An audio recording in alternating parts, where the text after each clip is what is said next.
Hello ಎಲ್ಲರಿಗೂ welcome back to my channel. ಕಡಲೆಪುರಿನ ಬಳಸ್ಕೊಂಡು ಏನೆಲ್ಲ ಐಟಮ್ಸ್ ಮಾಡ್ಬೋದು. ಬೇಲ್ಪುರಿ, ಚುರ್ಮುರಿ, ಕಡಲೆಪುರಿ ಉಂಡೆ, ಕಡಲೆಪುರಿ ಮಿಕ್ಸ್ಚರ್, ಇನ್ನು ಏನೇನೇನೇನೋ. ನಾನು ಕಡಲೆಪುರಿನ ಟೀ ಜೊತೆ ಕೂಡ ತಿಂತೀನಿ. ನೀವು ಯಾರೆಲ್ಲ ನಂತರ ಕಡಲೆಪುರಿನ ಟೀಗೆ ಹಾಕೊಂಡು ತಿಂತೀರಾ ಅವರು ಪ್ಲೀಸ್ ಕಾಮೆಂಟ್ ಮಾಡಿ. ಇವತ್ತು ನಾನು ನಿಮಗೆ ಕಡಲೆಪುರಿ ಹುಸ್ಲಿ ಅಥವಾ ಮಂಡಕ್ಕಿ ಹುಸ್ಲಿ ಹೇಗೆ ಮಾಡೋದು ಅಂತ ತೋರಿಸ್ಕೊಡ್ತೀನಿ. ಬನ್ನಿ ಏನೇನು ಐಟಮ್ಸ್ ಬೇಕು ಅಂತ ನೋಡ್ಕೊಳ್ಳೋಣ.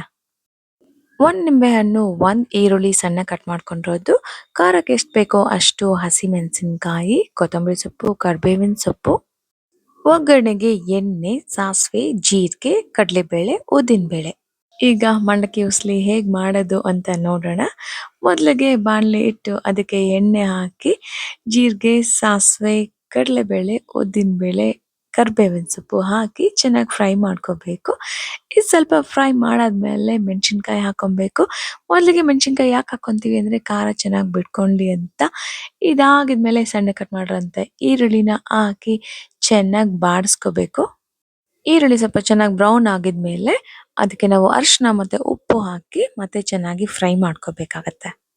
ಮಂಡಕ್ಕಿ ಅಥವಾ ಕಡಲೆಪುರಿ ಹೇಗೆ ಮಾಡ್ತಾರೆ ಅಂತ ಯಾರಿಗಾದ್ರೂ ಗೊತ್ತಾ? ಭತ್ತ ಯೂಸ್ ಮಾಡ್ತಾರಾ ಅಥವಾ ಅಕ್ಕಿ ಯೂಸ್ ಮಾಡ್ತಾರಾ? ಇದಕ್ಕೆ ಕಾಮೆಂಟ್ ಮಾಡಿ ನನಗೆ ತಿಳಿಸಿ. ಈಗ ಈರುಳ್ಳಿ ಚೆನ್ನಾಗಿ ಫ್ರೈ ಆದಮೇಲೆ ನಾವು ಕಡಲೆಪುರಿನ ತೊಳ್ಕೊಬೇಕು ಸ್ವಲ್ಪ ನೀರಲ್ಲಿ. ಯಾಕೆ ತೊಳ್ಕೊಬೇಕು ಅಂದರೆ ಅದ್ರಲ್ಲಿ ಮಣ್ಣಿರುತ್ತೆ. ಮಣ್ಣು ಹೇಗೆ ಬರುತ್ತೆ ಅಂದರೆ ಮಂಡಕ್ಕಿ ಮಾಡೋ ಪ್ರಾಸೆಸ್ಸಿಂದ ಬರುತ್ತೆ. ಸೊ ಏನು ಮಾಡ್ತೀವಿ ನಾವು ನೀರಲ್ಲಿ ಚೆನ್ನಾಗಿ ಮಂಡಕ್ಕಿನ ಸ್ವಲ್ಪ ತೊಳೆದು ಮಾಡುವಾಗ ಮಾತ್ರ ತೊಳ್ಕೊಬೇಕಾಗುತ್ತೆ, ಇಲ್ಲಾಂದರೆ ತುಂಬ ಪಿಚ್ ಪಿಚಿ ಆಗಿಬಿಡುತ್ತೆ. ಸೊ ಹಾಗಾಗಿ ಒಗ್ಗರಣೆ ಎಲ್ಲ ಮುಗ್ದಾದ್ಮೇಲೆ ಅದನ್ನ ತೊಳ್ದು ಚೆನ್ನಾಗಿ ಹಿಂಡಿ ನೀರನ್ನೆಲ್ಲ ಆಚೆ ತೆಗ್ದು ಆಮೇಲೆ ಆ ಒಗ್ಗರಣೆ ಮಾಡಿರೋ ಅಂಥ ಬಾಣಲಿಗೆ ಹಾಕಿ ಚೆನ್ನಾಗಿ ಮಿಕ್ಸ್ ಮಾಡಬೇಕು.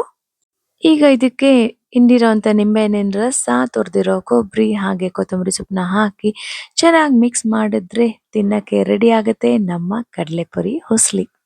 ಇದ್ರ ಜೊತೆಗೆ ಮೆಣಸಿನ್ಕಾಯಿ ಬಜ್ಜಿ ಇದ್ರೆ ಸೂಪರ್ ಕಾಂಬಿನೇಷನ್. ಬಟ್ ನಾನಿವತ್ತು ಮಾಡಲಿಲ್ಲ. ಅದು ಕೂಡ ನಮ್ಮನೇಲಿ ಆಗಾಗ ಬ್ರೇಕ್ಫಾಸ್ಟ್ಗೆ ಅಥವಾ ಈವ್ನಿಂಗ್ ಸ್ನ್ಯಾಕ್ಸ್ಗೆ ಇದನ್ನ ಮಾಡ್ಕೊಳ್ತೀವಿ. ನೀವು ಕೂಡ ಟ್ರೈ ಮಾಡಿ ಒಂದ್ಸಲ.